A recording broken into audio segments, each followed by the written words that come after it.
大家好សួស្តីអ្នកនរគ្នាអញ្ចឹងយើងមកបន្តមេរៀនភាសាចិនរបស់យើងបន្តទៀតអញ្ចឹងយើងមករៀនអំពីប្រយោគហើយនិងពាក្យដដែលអញ្ចឹងបើសិនជាបងប្អូនមិនទាន់បាន Subscribe Channel YouTube របស់ខ្ញុំជួយ Subscribe ម្នាក់មួយដាក់រូបកណ្ដឹងដើម្បីទទួលបានពាក្យថ្មីៗពីខ្ញុំបន្តទៀតអញ្ចឹងកុំឲ្យខាតពេលយូរយើងចូលទៅមេរៀនយើងទាំងអស់គ្នាប្រយោគដំបូងនេះយើងអានថា我买了很多新书我买了很多新书买了បានទិញ很多ច្រើនណាស់书សៀវភៅ我买了很多新书我买了很多新书យើងបកប្រែថាខ្ញុំបានទិញសៀវភៅថ្មីច្រើនណាស់ប្រយោគបន្តទៀតយើងអានថា这件衣服有点太大这件ឈុតនេះ衣服យើងបកប្រែថាសម្លៀកបំពាក់ឬក៏ខោអាវ太大ធំពេកធំណាស់这件衣服有点太大ចឹងយើងបកប្រែថាសម្លៀកបំពាក់មួយឈុតនេះរាងធំបន្តិចប្រយោគបន្តទៀតយើងអានថា他已经工作3年多了已经យើងបកប្រែថាបានហើយឬក៏រួចហើយ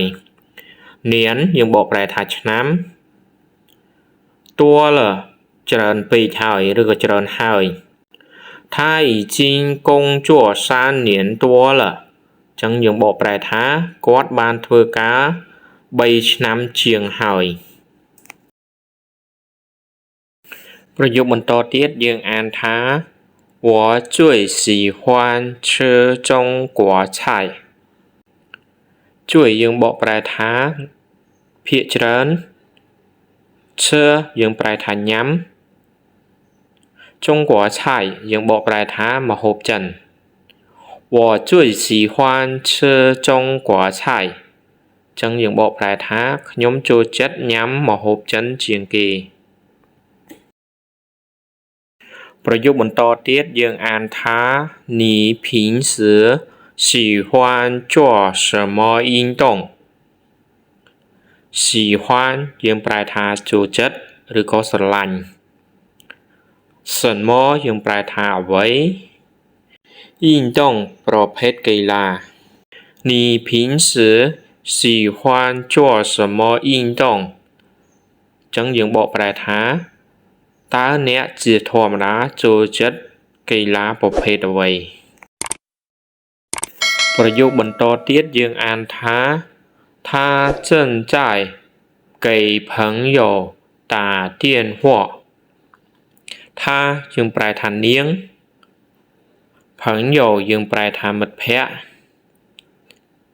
打电话ទេទូរស័ព្ទឬក៏ខលទូរស័ព្ទ他正在给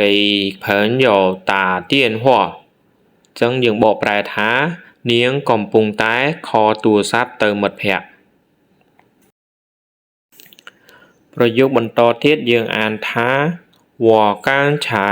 在超市买东西刚才យើងបកប្រែថាអំបញ្ញមិញឬក៏ទៅតែ超市យើងបកប្រែថាផ្សារទំនើប东西យើងបកប្រែថារបស់我刚才在超市买东西ចឹងយើងបកប្រែថាខ្ញុំអំបញ្ញមិញនៅផ្សារទំនើបទិញអីវ៉ាន់ប្រយោគបន្តទៀតយើងអានថា我们应该早点出发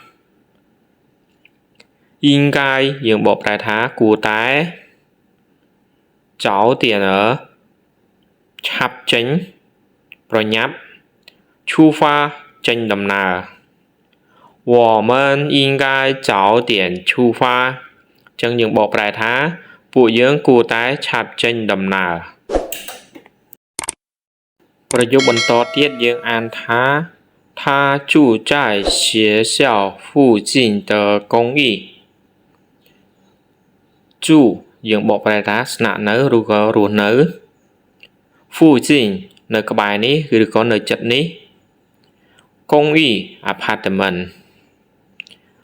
他住在学校附近的公寓ចឹងយើងបកប្រែថាគាត់រស់នៅ apartment ក្បែរសាលារៀនប្រយោគបន្តទៀតយើងអានថា我正在准备明天的考试准备យើងបកប្រែថារៀបចំ明天យើងបកប្រែថាថ្ងៃស្អែក考试យើងបកប្រែថាការប្រឡង我正在